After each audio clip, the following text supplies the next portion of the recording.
Hello student, Mehta PG college के online platform पे आप सभी का स्वागत है। आज का लेक्चर अपना स्टार्ट करेंगे हम लोग क्वांटम मैकेनिक्स के पोस्टुलेट्स पे। Postulate of quantum mechanics start करते हैं। तो जैसा कि आप लोगों को पता है कि क्वांटम मैकेनिक्स जब हम स्टडी करते हैं तो क्वांटम मैकेनिक्स में हमारे पास क्वांटम मैथमेटिक्स का यूज करने अच्छे से आना चाहिए, जिसको मैंने प्रीवियस क्लास में थोड़ा बहुत इंट्रोडक्शन आपको बताया है, जो आगे चल के मैं एंगुलर मोमेंटम में और ब्रीफली बताऊंगा। ठीक है। अभी आज एक चीज जो इम्पोर्टेंट होता है वो ये होता है कि हम लोग लैंग्वेज ऑफ क्वांटम मैकेनिक्स को समझे। लैंग्वेज ऑफ क्वांटम मैकेनिक्स क्या होता है? तो आप जैसा कि मैंने बात किया कि पोस्टुलेट्स जो होते हैं उन्हीं के बेस पे पूरी क्वांटम मैकेनिक्स डिजाइन की गई है। इसी पोस्टुलेट के बेस पे हम लोग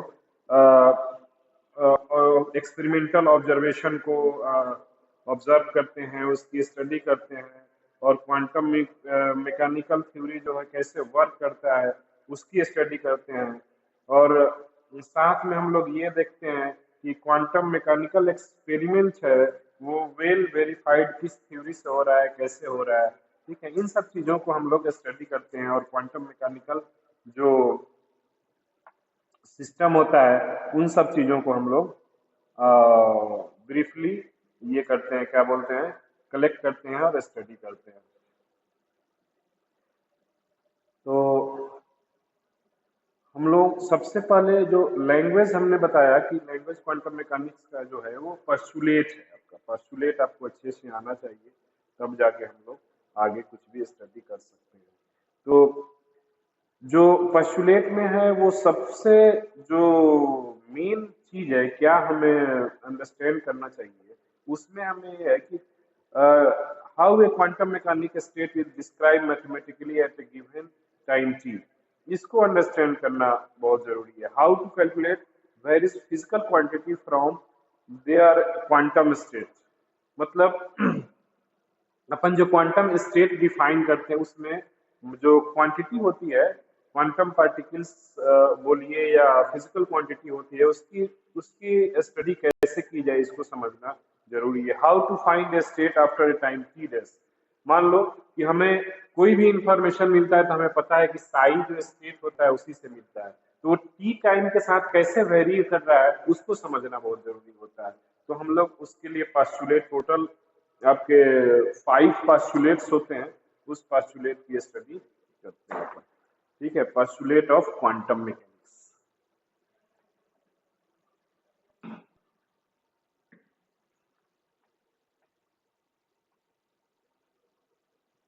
पोस्टुलेट ऑफ क्वांटम मैकेनिक्स। ठीक है, तो अपन पोस्टुलेट्स ऑफ क्वांटम मैकेनिक्स में जो फर्स्ट पोस्टुलेट है वो स्टेट ऑफ ए सिस्टम को डिफाइन करता है। जो फर्स्ट पोस्टुलेट है आपको स्टेट ऑफ सिस्टम के बारे में बताता है। तो फर्स्ट पोस्टुलेट के डिस्कशन करते हैं कि व्हाट इज फर्स्ट पोस्टुलेट। ये स्टेट ऑफ क्वांटम मैकेनिक्स। ठीक है, स्टेट ऑफ क्वांटम मैकेनिक्स को ये डिफाइन करता है। तो ये एक तरह से आप थ्योरी है, इसको आप लोग नोट करते जाइए। मैं आपको ये बताता हूँ, लिख लीजिए।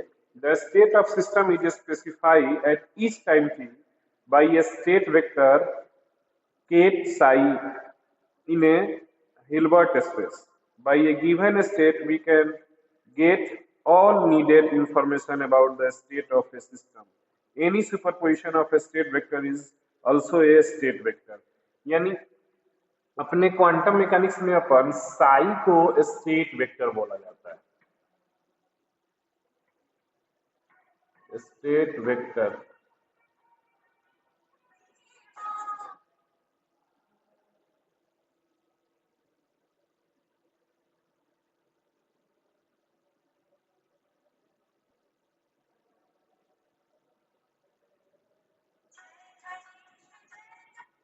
तो हम लोग साई को स्टेट वेक्टर्स बोलते हैं। इस साई को रिप्रेजेंट करने के लिए अपन क्या करते हैं कि एक केट स्टेट को डिफाइन करते हैं। इसको अगर हम लोग लिखें तो केट साई रिप्रेजेंट करते हैं। ठीक है, इससे हमें सारे इंफॉर्मेशन मिलता है फिजिकल क्वांटिटी के। All information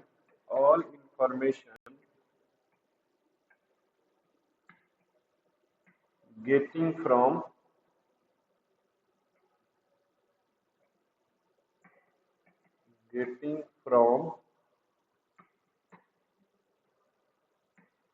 these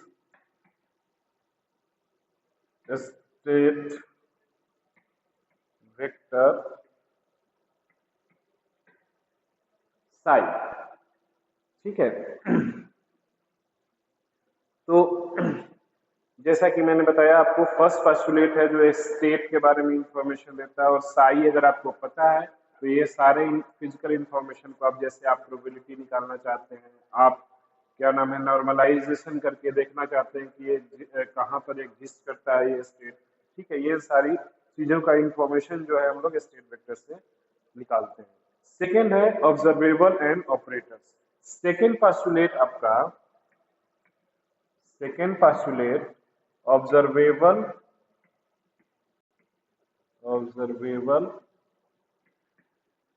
and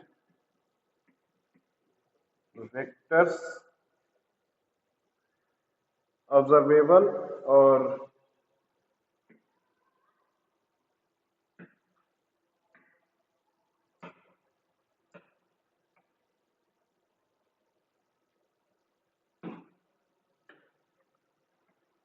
observable and operators को डिफाइन करता है। ऑपरेटर्स को डिफाइन करता है। अब अपने को ये देखना है कि ऑब्जर्वेबल और ऑपरेटर्स क्या होते हैं। तो ऑब्जर्वेबल क्या होता है कि कोई भी क्वांटिटी कोई भी फिजिकल क्वांटिटी का स्टेट अगर अपने को साई पता है, और साई पे जो आप जो क्वांटिटी फाइंड करना चाहते हैं, मान लीजिए कि आप मोमेंटम फाइंड करना चाहते हैं, आप पोजीशन फाइंड करना चाहते हैं, तो मोमेंटम और पोजीशन जो होता है वो ऑब्जर्वेबल बोला जाता है। और जो क्वांटिटी फाइंड कर रहे हैं उसको एज ए ऑपरेटर यूज किया जाता है। तो अपन लीजिए लाइन लिख लीजिए, एक line, physical quantity A called an observable or a dynamical variable. These correspond a linear dynamic variable. These correspond a linear dynamic variable. There corresponds a linear Hermitian operator A whose eigenvector form a complete basis। ठीक है, तो अपन मान लिया कि ये आपके पास एक observable ए है और इसको आप साई पे एक्ट करते हो। ठीक है, तो अपन 1 सेकेंड,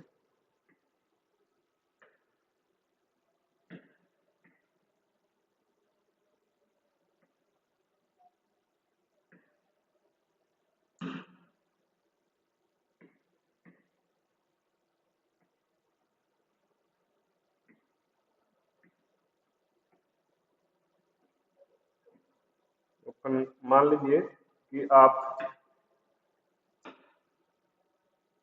ये आपके पास एक ऑब्जर्वेबल है, और ये आप अगर 1 सेकेंड,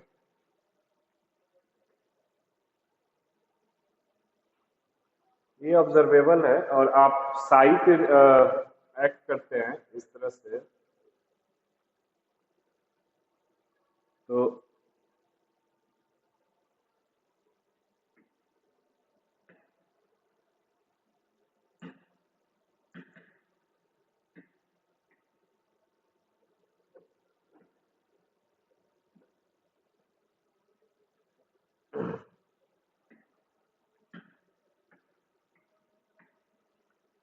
अपन ए ऑब्जर्वेबल को साई पे एक्ट करते हैं तो ये ए साई देता है। तो ये क्वांटिटी जो है आपका, ये ऑपरेटर्स बोला जाता है, ये आइगन वैल्यूज बोला जाता है। अपन किसी भी स्टेट साई पे अगर एक्ट करते हैं तो ये क्या नाम है कि एक आइगन वैल्यूज देता है जिसको अपन ए बोलते हैं, और ये तो आइगन स्टेट बोलते हैं जिसको साई डैश अपन लिखा, तो ये इन्होंने साई को चेंज कर दिया स्टेट को। ठीक है, अब थर्ड है अपना measurement and eigen values of observable. Third postulate है आपका measurement and eigen values of operator.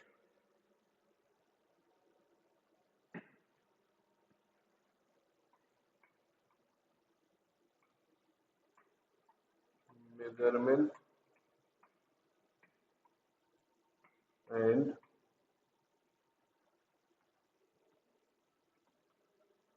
Eigen values of operator. ठीक है,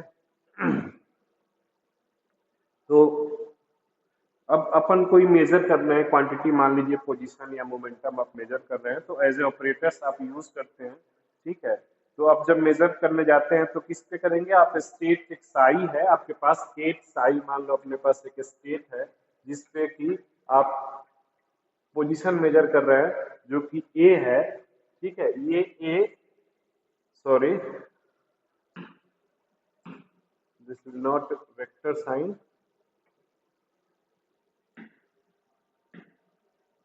here A cap is the operator।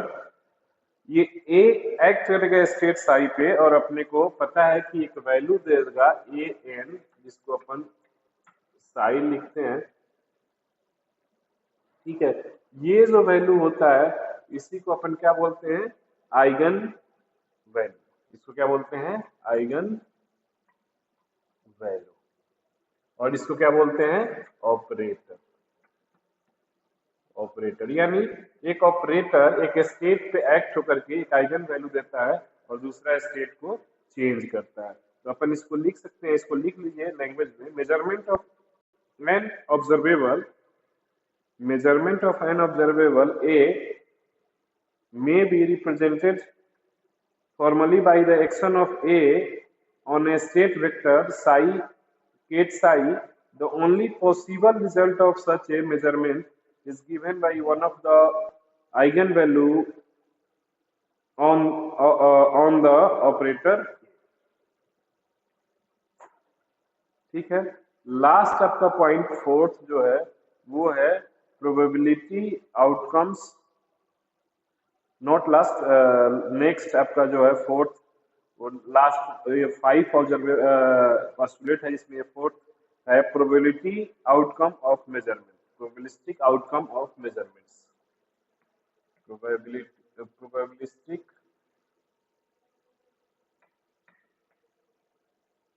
Probabilistic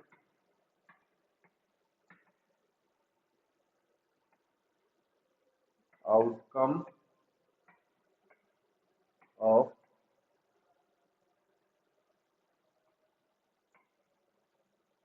measurement.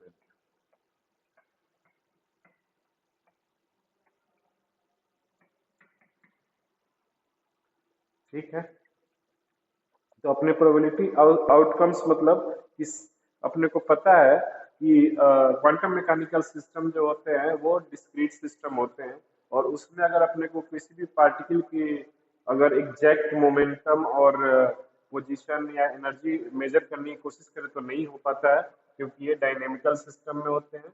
तो अपन क्या नाम है ये बोलते हैं कि अपन इसको प्रोबेबिलिस्टिक वैल्यू फाइंड कर सकते हैं, इसका कुछ भी हो, आप मोमेंटम, पोजीशन, एनर्जी, कुछ भी वैल्यू फाइंड करना है तो प्रोबेबिलिटी निकालेंगे। तो अपन प्रोबेबिलिटी ऑलरेडी निकाले हुए हैं कि अपने पास स्टेट मान लो साई है और उसकी किसी सिस्टम में पाए जाने की प्रोबेबिलिटी फाइंड करनी हो तो अपन निकालते हैं P equal to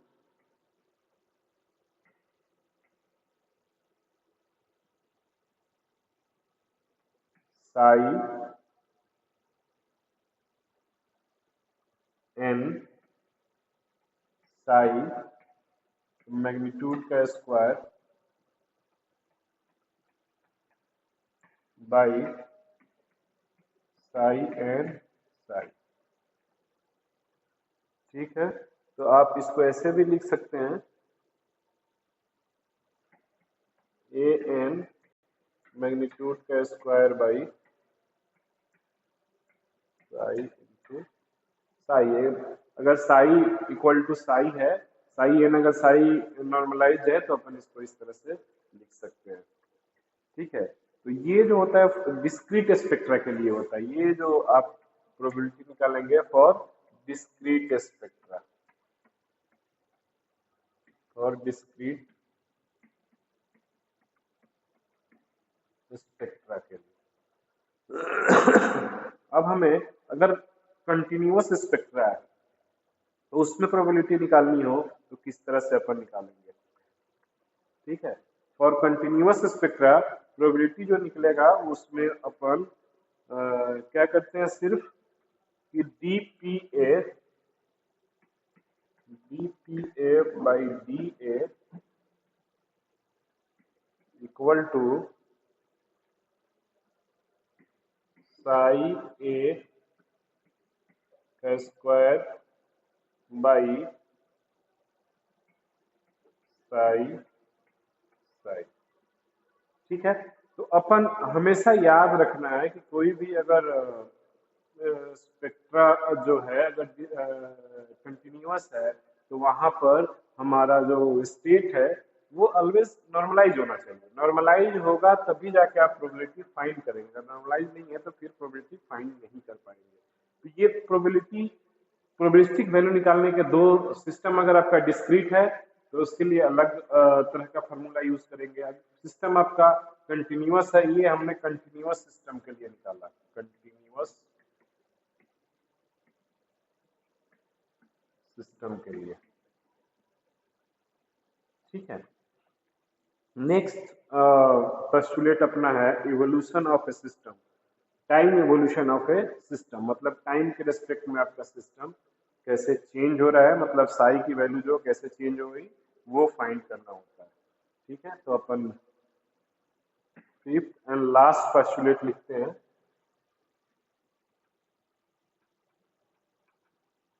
time evolution of a system of a system.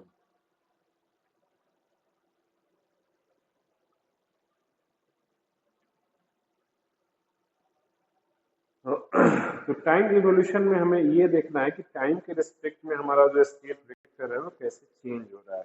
तो एक लाइन नोट डाउन कर लीजिए, the time evolution of A state vector is governed by time dependent Schrodinger equation where h is the Hamiltonian operator। ठीक है, तो अपन time dependent अगर state की डिफाइन करें तो अपन लिखेंगे I H cut del by del T psi T equal to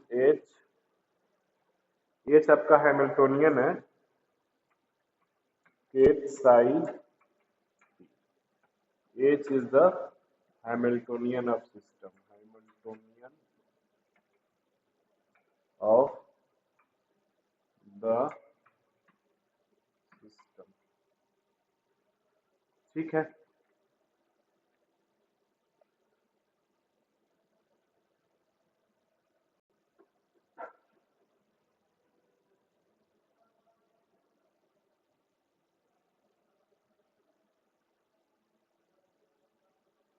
अब हम लोग कुछ क्वांटम मैकेनिकल्स इसेंशियल वर्ड्स होते हैं जिनका हम लोग बेसिक्स के लिए रिक्वायर्ड है, उसकी स्टडी कर लेते हैं। ये क्वांटम मैकेनिकल अपन ने पढ़ लिया, 5 पोस्टुलेट होते हैं।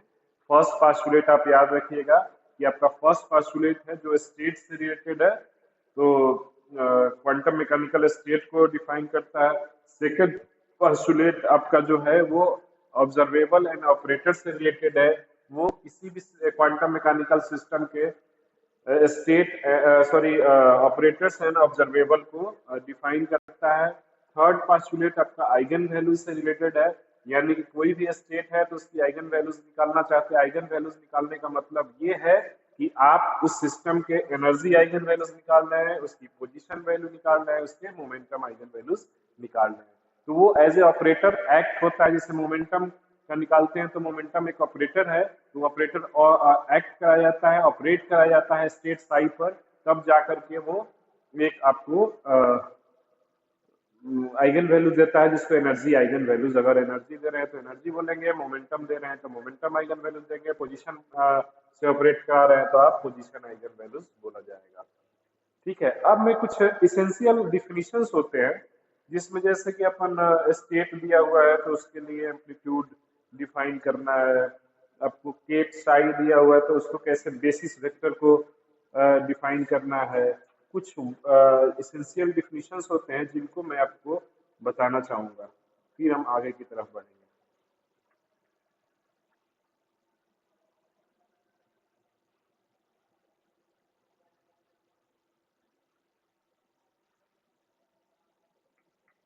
essential definition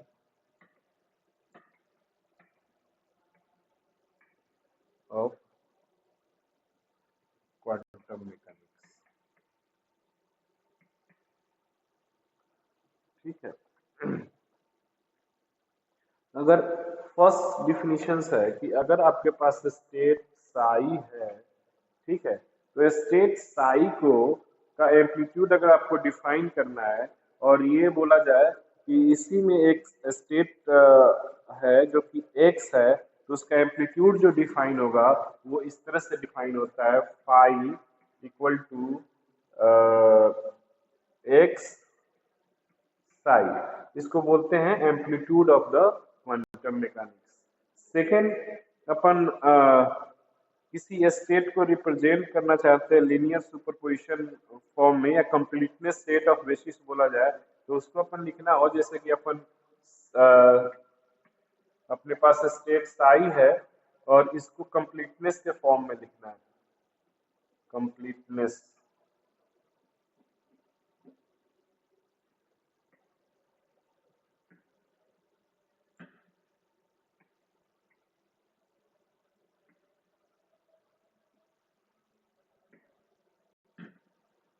कंप्लीटनेस के फॉर्म में लिखना है अपने साई को, तो अपन कैसे लिखेंगे? अपन लिखेंगे साई इक्वल टू समेशन आई, और आई का यूनिटरी यहाँ पर यूज कर देंगे, तो अपन इसको इस तरह से यूज करेंगे,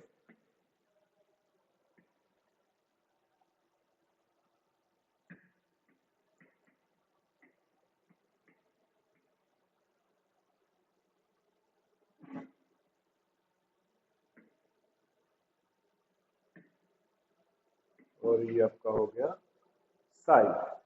ठीक है, केट साई। तो अपन इस तरह से क्या नाम है, कंप्लीटनेस थ्योरम को यूज किया जाता है, completeness set of basis I बोला जाता है इसको।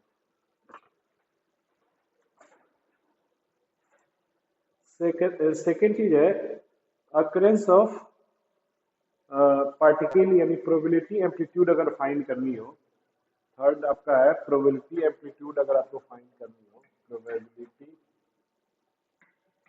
एम्पलीट्यूड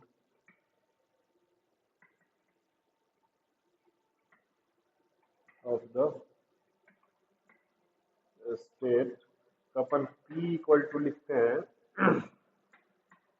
फाई का मॉडुलस स्क्वायर ले लेते हो, या आप इसको ऐसे भी लिख सकते हो फाई स्टार फाई। ये आपको क्या देता है, प्रोबेबिलिटी ऑफ द सिस्टम देता है। फोर्थ आपका एक वर्ड्स अपन डिफाइन करते हैं कि एक इनिशियल स्टेट और एक आपके पास फाइनल स्टेट है, तो इन दोनों के बीच में कॉम्प्लेक्स कंजुगेट अगर देखना हो तो ओरिजिनल जो एम्पलीट्यूड है उसका इक्वल होता है। जैसे अपने साई एक्स लिखते हैं, इसका अगर कॉम्प्लेक्स कंजुगेट ले तो इसी को अपन ऐसे लिखेंगे, एक्स साई स्टार। ठीक है, तो इस तरह से ये चीजें मैं पहले भी आप लोगों को कुछ बता चुका हूं, और ये अपने को आगे भी यूज करते रहना, इसलिए एसेंशियल है ये चीजें जानना आपके लिए कि क्या है, एम्पलीट्यूड क्या है, कंप्लीटनेस थ्योरम कैसे यूज करते हैं। ठीक है, तो ये चीजें आप हमेशा इसको रिवीजन में रखिएगा ताकि आपको आगे भी फायदे होंगे। ठीक है, अब हम लोग किसी सिस्टम में अगर हमें मेजर करना हो स्टेट को तो कैसे मेजर करें उसका उसकी स्टडी करते हैं। ये पूरी तरह थ्योरी है, फिर भी मैं आप लोगों को इसको समराइज में बताता हूँ कि ऑब्जर्वेबल या क्या नाम है ऑपरेटर्स जो है वो यूज करके और कैसे ऑब्जर्व किया जाए किसी पार्टिकल को। ठीक है, या अपन बोलते हैं इसको measurement process.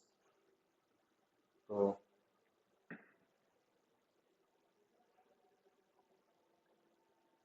Process of measurement,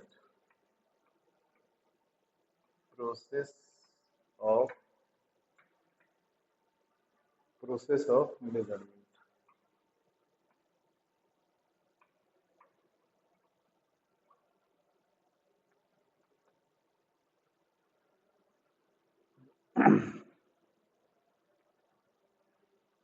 तो अपन ये बात करें कि जैसे अपन किसी क्लासिकल सिस्टम की बात करें तो क्लासिकल सिस्टम में अगर किसी चीज को मेजर करना हो तो क्लासिकल सिस्टम में अपन क्या नाम है कि जैसे आप वेलोसिटी मेजर करना चाहते हो, पोजीशन मेजर करना चाहते हो, फोर्स मेजर करना चाहते हो, मोमेंटम मेजर करना चाहते हो, तो ये इजीली आप मेजर कर लेते हैं, कोई दिक्कत नहीं है। फुटबॉल आप प्ले कर रहे हैं, आप क्या नाम है साइकिल चला रहे हैं, तो वहां पर आप इजीली वेलोसिटी मेजर कर सकते हैं, आपके मीटर लगा होता है उससे आप देख सकते हैं। ठीक है, लेकिन क्वांटम मैकेनिकली अगर मेजर करना हो तो हम लोग कैसे मेजर करेंगे। मान लो कि आपको एक इलेक्ट्रॉन मूव कर रहा है, एक इलेक्ट्रॉन मूव कर रहा है यहाँ पर, तो इस इलेक्ट्रॉन का आपको पोजीशन देखना है, तो आप कैसे देखेंगे। तो निश्चित रूप से आप इलेक्ट्रॉन को देख नहीं पाएंगे, माइक्रोस्कोप से भी देखेंगे तो इलेक्ट्रॉन नहीं देख पाएंगे। आपको क्या करना पड़ेगा, एक फोटोन भेजना पड़ेगा, वो फोटोन जाएगा वहां से इंटरेक्शन करेगा, इंटरेक्शन करने के बाद आपको जो भी एनर्जी मिलेगी, उसकी इंफॉर्मेशन मिलेगी, उसके आधार पर ही आप उसको बता सकते हैं कि ये इलेक्ट्रॉन इस सेल में मूव कर रहा है या ये पार्टिकल जो है इलेक्ट्रॉन है। तो आप यहाँ पर एक चीज ध्यान दीजिएगा कि एक फोटोन जाएगा तो उसके क्या एक एनर्जी मिल जाएगी। ठीक है, और एनर्जी मिलेगी तो पार्टिकल क्या होगा, अपने पोजीशन से चेंज हो जाएगा, यानी उसमें मोमेंटम आ जाएगा। ठीक है, तो वो अपने पोजीशन पे नहीं रहेगा, फिक्स नहीं रहेगा, वो आगे की तरफ ऑक्सीलेट कर जाएगा। अपन ऑक्सीलेशन का ही वर्ड्स यूज कर रहे हैं क्योंकि ऑक्सीलेशन ही यहाँ पे आता है। सेकेंड चीज ये होगा कि अगर आपने फोटोन नहीं भेजा तो कोई इंफॉर्मेशन नहीं पता, इंफॉर्मेशन नहीं हो सकता कि ये इलेक्ट्रॉन है कहाँ। इसलिए ये तो नेसेसरी है कि अपने को फोटोन भेजना है।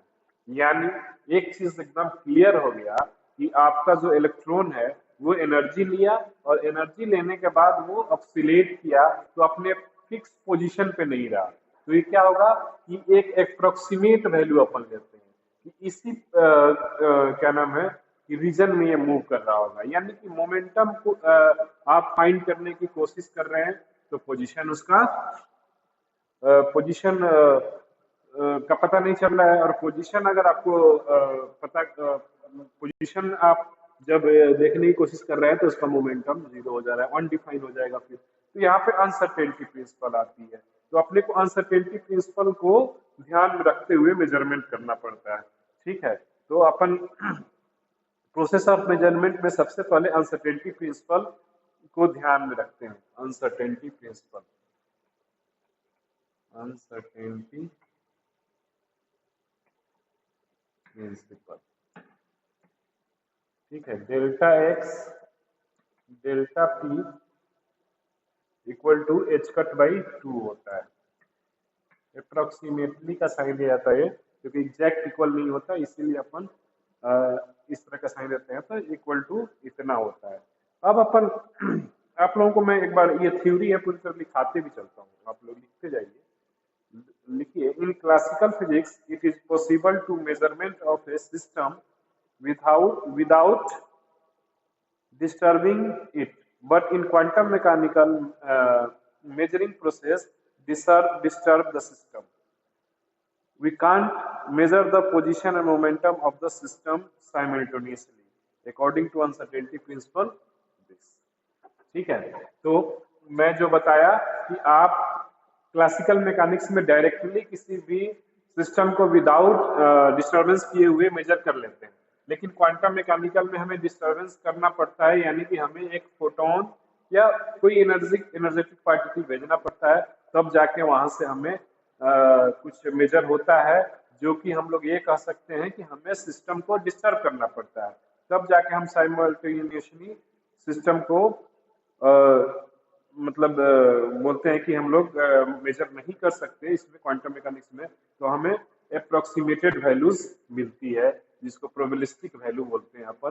तो अनसर्टेनिटी प्रिंसिपल यूज करके अपन पोजीशन मोमेंटम को फाइंड कर सकते हैं। जब हम लोग मेजर करने जा रहे होते हैं क्वांटिटी, तो उस केस में क्या हो सकता है कि इन जनरल स्टेट चेंज कर सकता है। स्टेट कब चेंज होगा? जब एनर्जी उसको मिलेगी। सेकेंड थिंग होगा कि अगर अपन लोग ये बोलें कि अगर सिस्टम अपन को एक स्टेट साई ले रहे हैं, ठीक है, आप लोग इसको भी लाइन में लिख लीजिए। Act of measurement, the act of measurement generally change the state of the system. Consider a system which in state psi.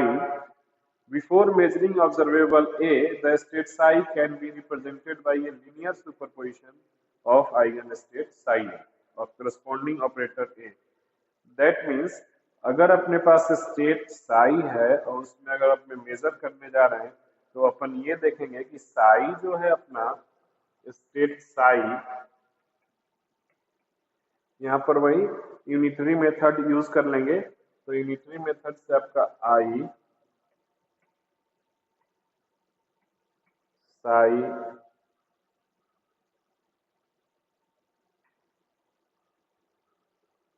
N psi N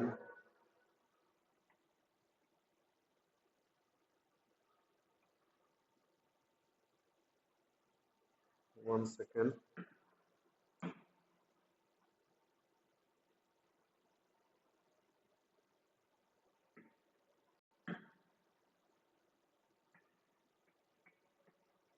psi N psi N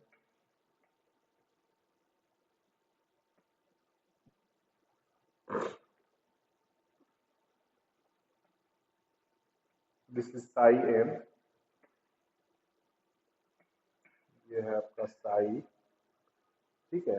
ये जो आइगन वैल्यूज दे देगा आपका, वो ये दे देगा summation N A N psi N, ठीक है। तो ये आप यहाँ पे क्या मेजर कर लिए? एक आइगन वैल्यूज मेजर कर लिया आपने, ठीक है। अब है कि अपन आइगन वैल्यूज मेजर हो गया, मतलब अपन क्या नाम है, ये कह सकते हैं कि पार्टिकल्स जो है किसी स्टेट में है और इस स्टेट में उसकी जो एनर्जी है, पोजीशन है, मोमेंटम है, ये चीजें मेजर है। अब ये पार्टिकल्स का प्रोबेबिलिटी मेजर करनी हो तब क्या करें? ठीक है, तो जैसा कि आप थर्ड फोर्थ पास्टुलेट में अपन प्रोबेबिलिस्टिक वैल्यू निकाले थे, तो अपने को स्टेट पता है कि साई जो है वो साई एन स्टेट में है, तो अपन उसका मॉडुलस का स्क्वायर ले लेंगे, तो वो अपने को क्या दे देगा? अपने को दे देगा प्रोबेबिलिटी ऑफ द सिस्टम, ठीक है। तो वो अपन मेजर करने की कोशिश करते हैं।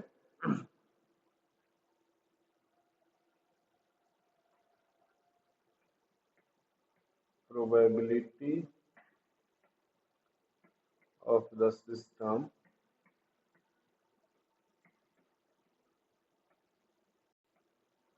probability of the system is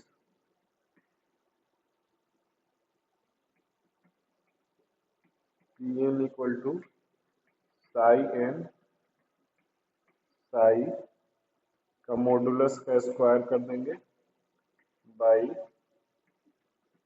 psi n by, ठीक है।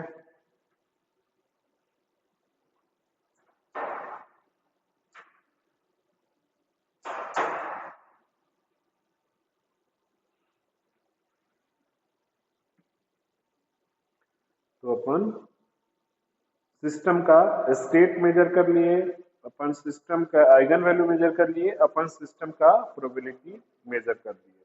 तो इस तरह से ये मेजरमेंट प्रोसेस होता है कि आपने ये सारी चीजें मेजर कर ली।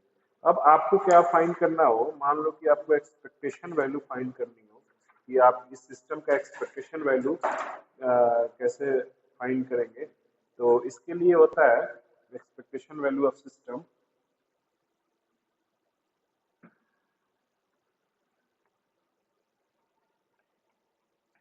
Expectation value of system.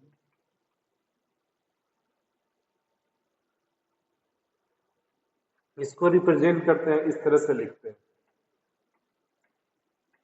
Equal to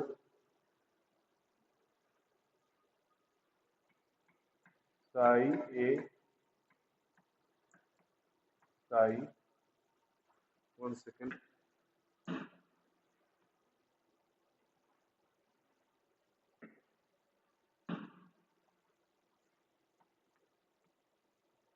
ठीक है। ये जो स्टेट है ये नॉर्मलाइज होना चाहिए, ये क्या होना चाहिए, नॉर्मलाइज होना चाहिए।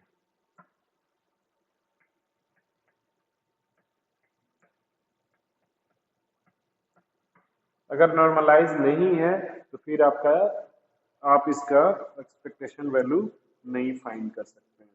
ठीक है, तो इस तरह से किसी भी सिस्टम का आप एक्सपेक्टेशन वैल्यू फाइंड कर सकते हैं।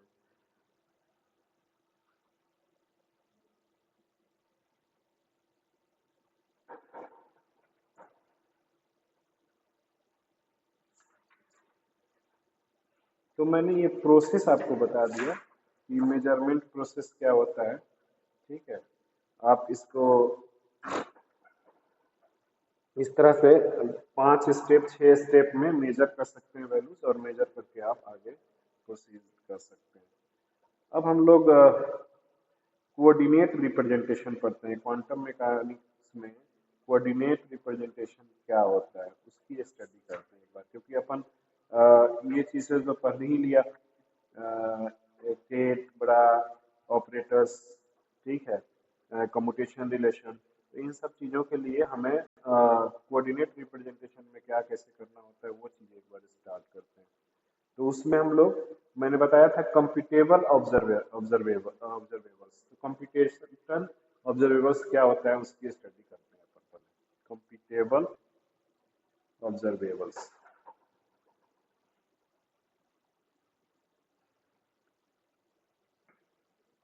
Computable observables.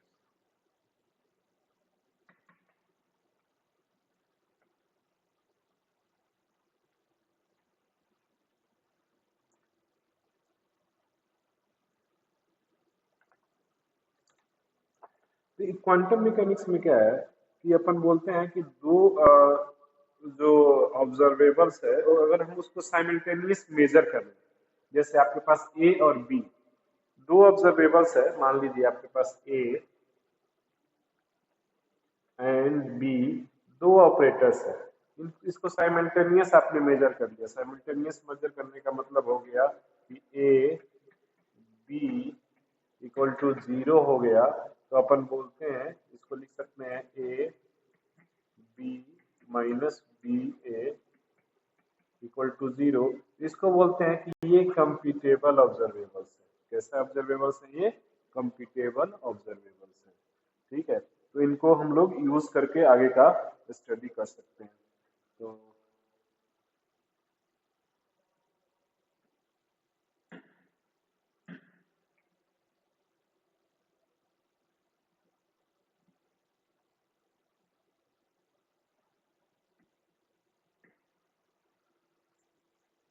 तो आप एक बार लिख लीजिए, in quantum mechanics the physical observable are replaced by Hamiltonian operators.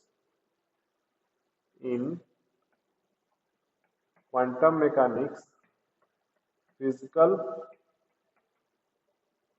Operators operators, sorry observable, physical observable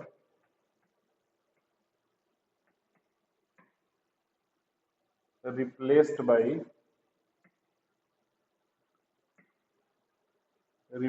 by Hamiltonian operators,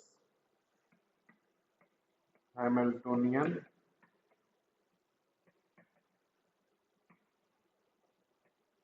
operators। ठीक है,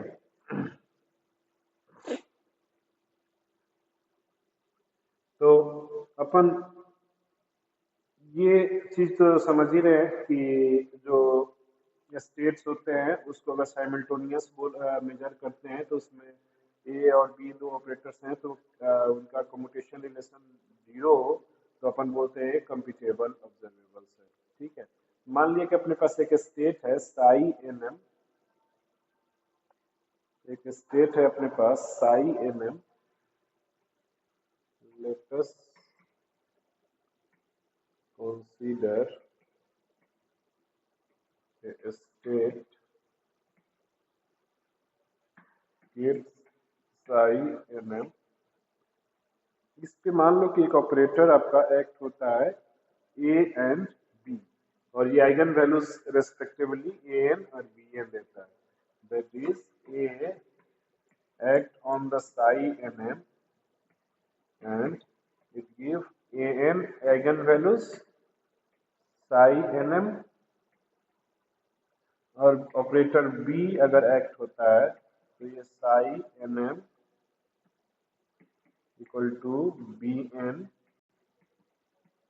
psi nm, ये वैल्यूज देता है आपको। ठीक है, इसको equation first and equation second मान लीजिए।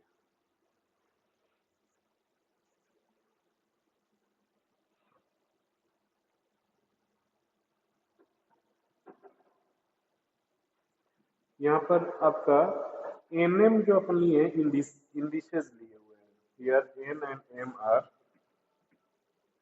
Here N and M are indices of the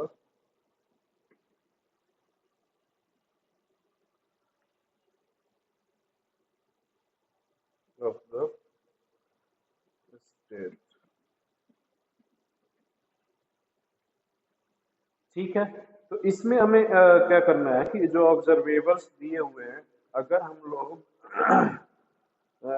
एक ऑपरेटर्स दोनों ऑपरेटर्स कंप्यूटेबल हो तो अपन ए पे ऑपरेट करा देते हैं, इसको ए बी को ऑपरेट करते हैं साई एन एम पे। क्या करते हैं कि ए बी ऑपरेटर्स जो है आपके पास ए बी को साई एन एम पे ऑपरेट करा देंगे। तो आप हमेशा एक चीज का ध्यान रखिएगा, कभी भी अगर दो ऑपरेटर्स एक साथ प्रोडक्ट के फॉर्म में अगर ऑपरेट होते हैं तो ये ऐसे ऑपरेट करना चाहिए हमेशा। आप ए को तो पहले रहने दीजिए, पहले आप बी को ऑपरेट कराइए साई एन एम पे। फर्स्ट में आप कोई भी एक ऑपरेटर करा सकते हैं, जिसमें हमने क्या किया कि बी को ऑपरेट कराया। तो बी को जब ऑपरेट कराएंगे तो मान लिया कि आपके पास ये जो वैल्यूज दे रहा है वो आ रहा है A B M psi N M. ठीक है, अब क्या करें कि अब ए को ऑपरेट कराएं, तो ये बी एम बाहर ले लिया, ए साई एन एम। ठीक है, तो अब क्या होगा कि अब ये एक्ट करेगा तो आपको पता है क्या आएगा आइगन वैल्यूज एन, यानी B M A N psi N M आएगा। ठीक है, तो आपके पास आइगन वैल्यूज क्या आ गया, A B psi N M equal to A N B M psi N M, ये आ गया। आपको आप इसको एक इक्वेशन नंबर दे दीजिए, इक्वेशन नंबर 3। सिमिलरली अपन बी इसको कर लेते हैं। Similarly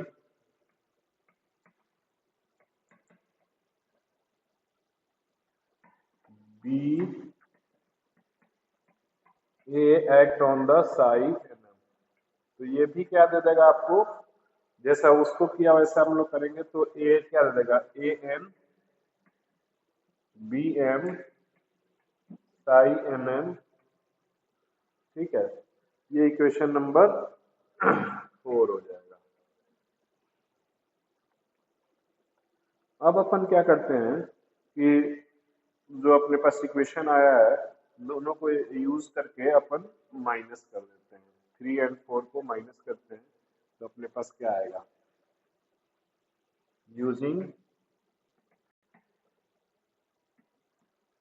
using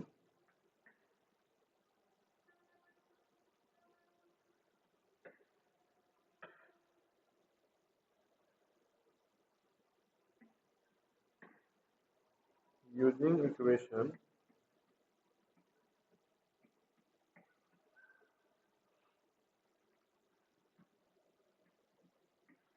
3 and 4 we get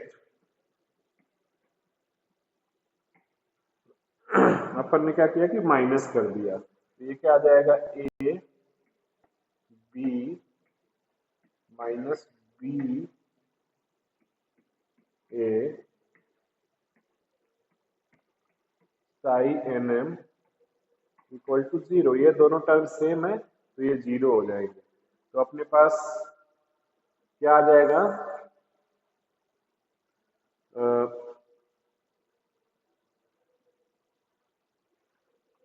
A B minus B A equal to 0। That means A B equal to 0, ठीक है। इसी को बोलते हैं कि A and B are compatible with each other. अपन बोलेंगे here A and B are compatible with each other।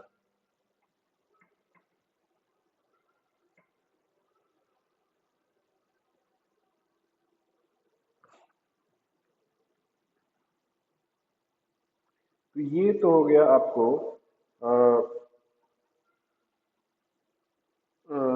Operator method से। अब अपन इसी चीज को अपन करते हैं मैट्रिक्स मेथड से, कि मैट्रिक मेथड से कैसे इसको कंप्यूटेबल प्रूफ करें, ठीक है।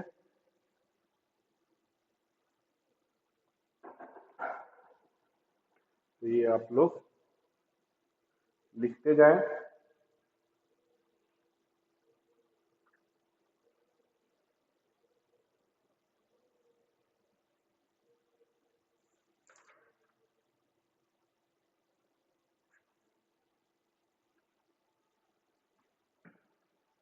इसी चीज को अपन चेक करते हैं by matrix method, by matrix method,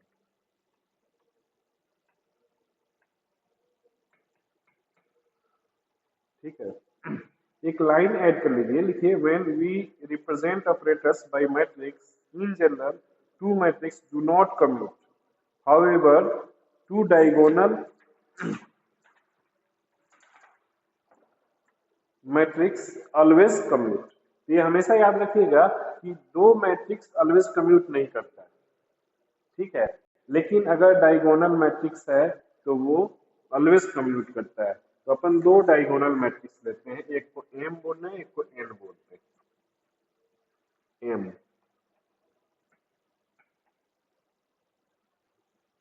ये डायगोनल मैट्रिक्स है तो निश्चित रूप से डायगोनल एलिमेंट्स होंगे और ऑफ डायगोनल एलिमेंट्स जो है वो 0 होंगे। तो आपका ये M1 0 0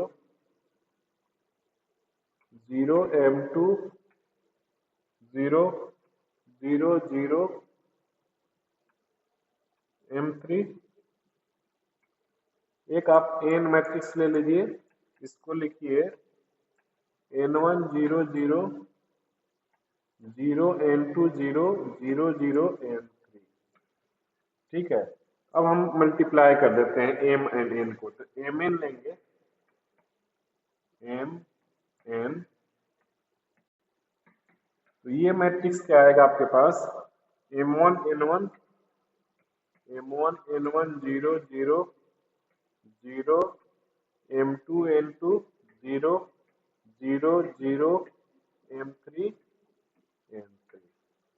ठीक है, अब सिमिलरली अगर एन एम करेंगे तो ये सेम ही मैट्रिक्स आएगा, ये एन एम जो आएगा ये भी सेम ही मैट्रिक्स आएगा, इसमें कोई चेंजिंग नहीं होगी। यानी कि जो अपने पास इक्वेशन आया है इसको अपन लिख सकते हैं M N equal to N M. ठीक है, इसको अपन लिख सकते हैं एम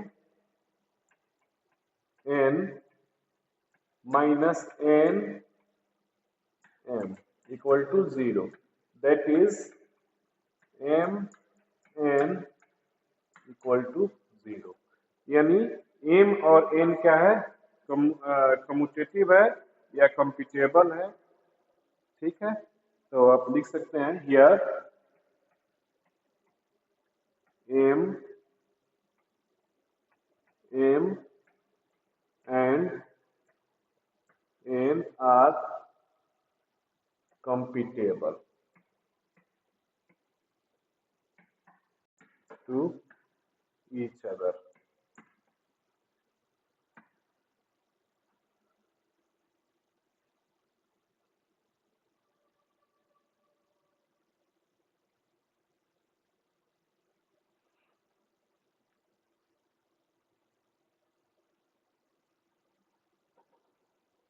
ठीक है, तो अपने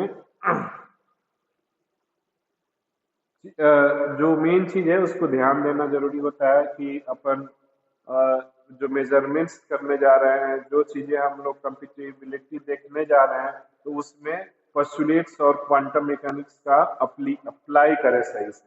ठीक है, तो मैंने आपको फर्स्ट जो बताया ये चीजें बताई थी कि जब आप क्या नाम है, कोई भी सिस्टम में स्टेट मेजर करने जा रहे हैं, या मैं ये बोलूँ कि फिजिकल क्वांटिटी मेजर करने जा रहे हैं, तो सबसे फर्स्ट वर्क होता है कि आपको स्टेट आइडेंटिफाई करना है। First postulate of quantum mechanics भी यही कहता है कि आपको स्टेट आइडेंटिफाई करना। अगर आपने स्टेट आइडेंटिफाई कर लिया तो यानी आपने पूरे क्वांटम मैकेनिक्स का इंफॉर्मेशन वहीं से फाइंड आउट कर लेंगे।